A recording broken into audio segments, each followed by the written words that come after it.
Eto na nga mga chong, marami tayong basketball updates. Nards Pinto, good news! Ngayong All Filipino, Boss Al Francis Chua may mabigat na sinabi patungkol kay Troy Rosario. Bukas nga mga chong ay ang magiging debut game ng Barangay Ginebra kontra Terra Firma. Bagamat Barangay Ginebra ang isa sa mga kupunan na mabigat ang lineup, pero ang problema nila ngayon ay may mga iniinda yung kanilang mga key players. At ayon nga sa naging latest interview dito kay Boss Al Francis Chua, ay natanong ito kung ano yung kanyang inaasahan sa magiging kampanya ng Barangay Ginebra ngayong All Filipino. Ang sagot netong si Boss Al ay umaasa ito na magiging healthy at makaka-recover na yung kanilang mga players na may ininda netong nakalipas na conference. Lalong-lalo na nga raw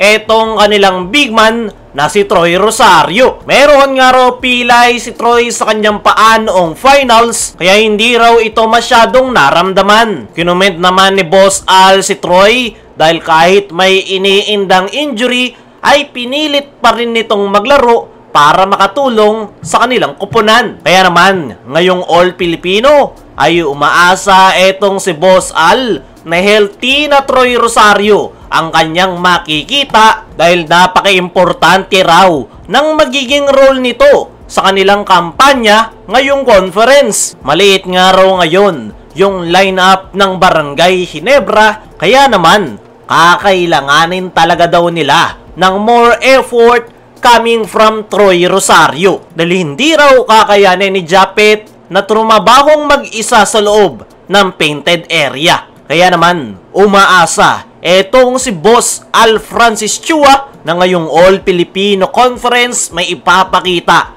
netong si Troy Rosario kung ano yung mga po pwede niyang maitulong sa Barangay Ginebra. Para sa akin mga chong ay last conference ay naramdaman naman agad ng kupunan ni Coach Team yung pagkakadagdag ni Troy Rosario sa kanilang kupunan. Gamit na gamit ni Coach Team yung pagiging versatile player ni Troy Rosario. Actually, okay na okay yung pinakita ni Troy sa Barangay Ginebra. Talagang tinamaan lang ito ng injury. Pagpasok ng playoffs, una siyang tinamaan bago magsimula ang semifinals kontra Northport Batampier.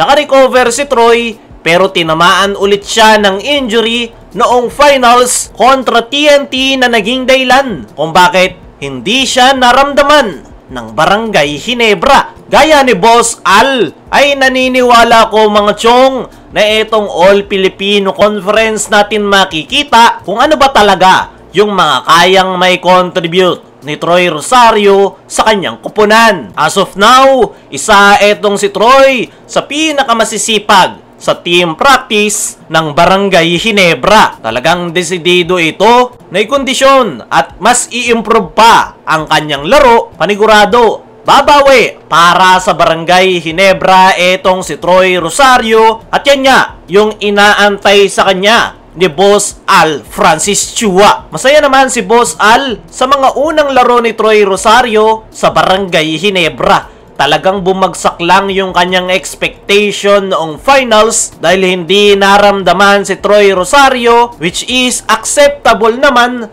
dahil meron itong iniindang injury. At tingnan natin kung makakabawi ba itong si Troy ngayong All Filipino. Dumako naman tayo dito sa kabilang balita. Nards Pinto, good news! Ngayong All Filipino. Ngayong conference nga mga chong ay bagong Barangay Ginebra ang ating makikita, kung saan gusto ni Coach Team na palawakin yung kanyang player rotation. At isang magandang balita yan para sa mga bench players ng Ginebra, kabilang na etong si Nards Pinto. Eto nga ang si Nards Pinto mga chong, ang isa sa mga solid na bench players ng Barangay Ginebra. Isang pesky defender at kaya rin itong mag-contribute sa opensa kung kinakailangan. Nitong mga nakalipas na conference ay hindi nga siya nabibigyan ng playing time ni Coach Team, pero ang magandang balita ay ngayong All Filipino ay malaki yung chance na magagamit siya ngayon ng Barangay Ginebra